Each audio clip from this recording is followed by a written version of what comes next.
First thing we're going to talk about are cover letters. As with any good cover letter, you want to set yourself apart. You want to show that you have personalized your application and that you're passionate about this specific job and company. So really what this means is staying away from the standard form letter, the to whom it may concern cover letter, and instead find out who the contact is at the company you're applying to. Send your cover letter and resume directly to that person. Next in your cover letter, you want to include details about the opportunity, such as the title of the position, where you found the posting, and what other information you can find out about it. Next, you want to research the company. You want to look at their website, read about their mission, news at the company, and then you want to reference this information in your cover letter.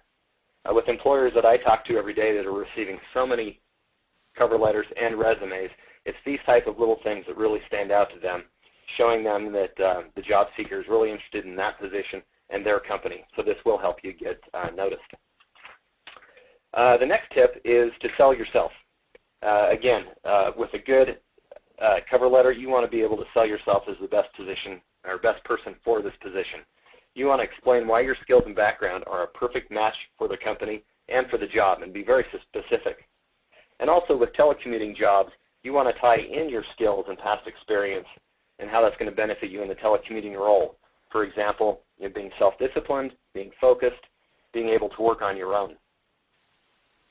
And you also want to market yourself as the best candidate for the job. And don't be shy. Again, tell the employer why they should hire you.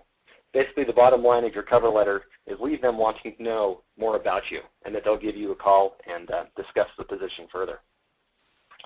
Next tip on a cover letter is you want to protect your personal information. So your contact information should be kept to a minimum at this stage of the game. Include only your name, phone number, and or email address. A tip we have is not to provide your mailing address until you feel comfortable with the company and that you feel the company is legitimate. Really not information they need up front to contact you. Most employers are contacting people by either their email address or their phone.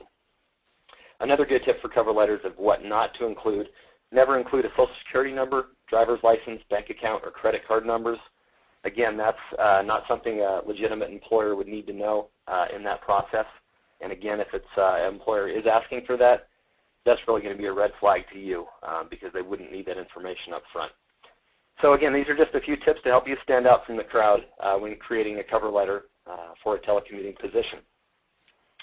Next, I've got a few tips for resumes, things to keep in mind when you are out applying for work at home and telecommuting jobs. The first resume tip is to highlight your strongest skill set. So again, highlight the top 3 or 4 skills that you possess. A telecommuting resume should provide a short bulleted list of the top 3 or 4 skills you have that can relate to a telecommuting role. Again, things you want to highlight are being self-disciplined, being able to work with little or no supervision or little direction. You want to keep it clear, direct, and to the point. And you also want to tie in ways that these skills will benefit you in the job. Again, if you have experience working remotely, and that's the kind of job you want to find, be sure to highlight that in your resume.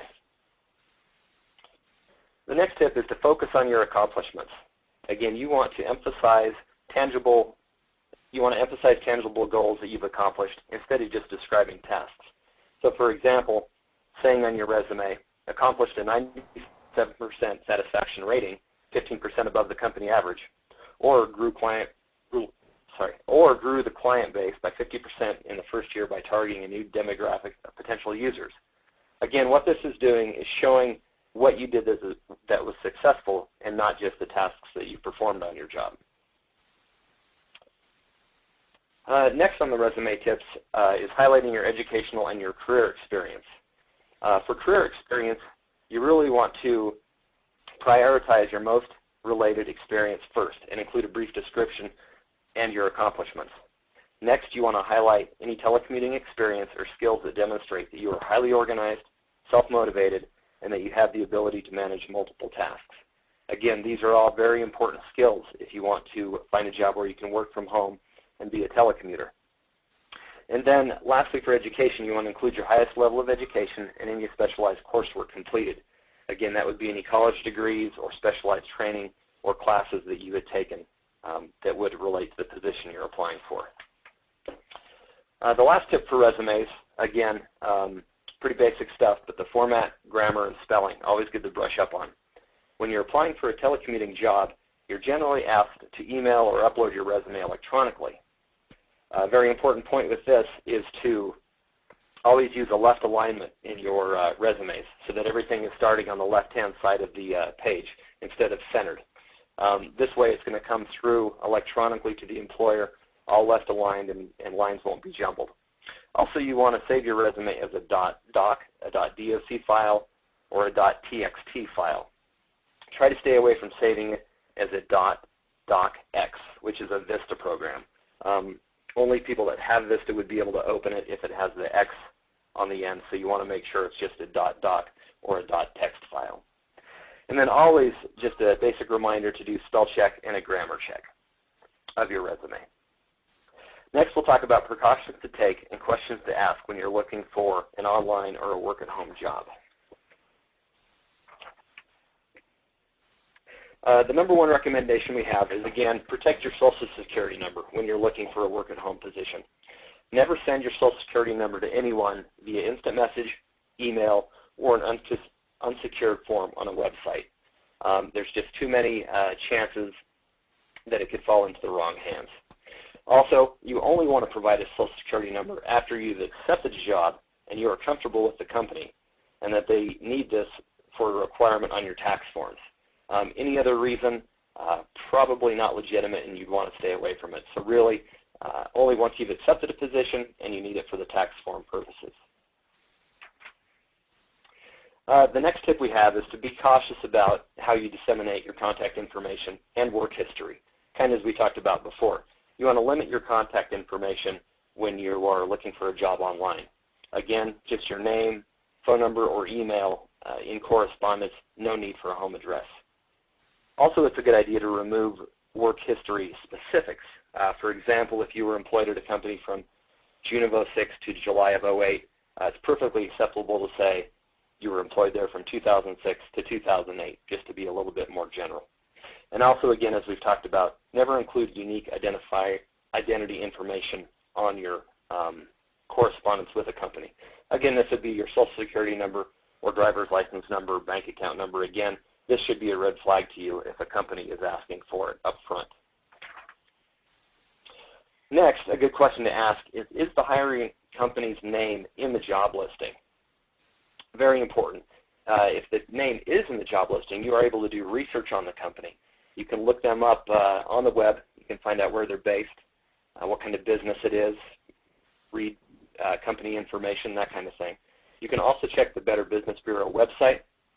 Another website we recommend is scambusters.com. Always great to type in a company name there, and it'll bring up if there have been any complaints against that company, and you can basically do your own research on the company. Another tip is to type in the company name into Google and then add the word scam behind the company name and see if anything comes up on that company when you do a search of Google.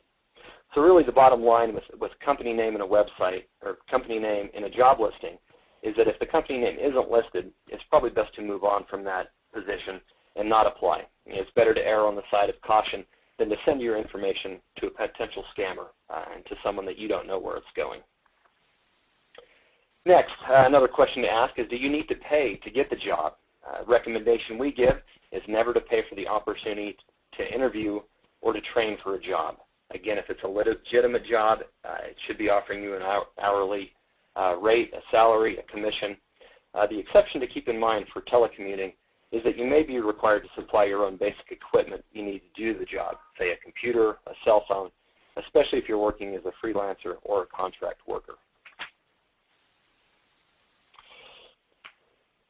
And lastly, again, this is kind of a common sense question to ask, but does the job listing sound too good to be true? Again, things to think about. Any job listing that claims that you can make a significant amount of money doing a minimal amount of work should raise a big red warning flag. Probably, if it sounds too good to be true, most likely it is. And also when you're looking at salaries and hourly wages for online jobs, there's going to be a little bit of fluctuation, maybe higher or lower, but in most cases the pay will be very similar to an on-site job. So if you see something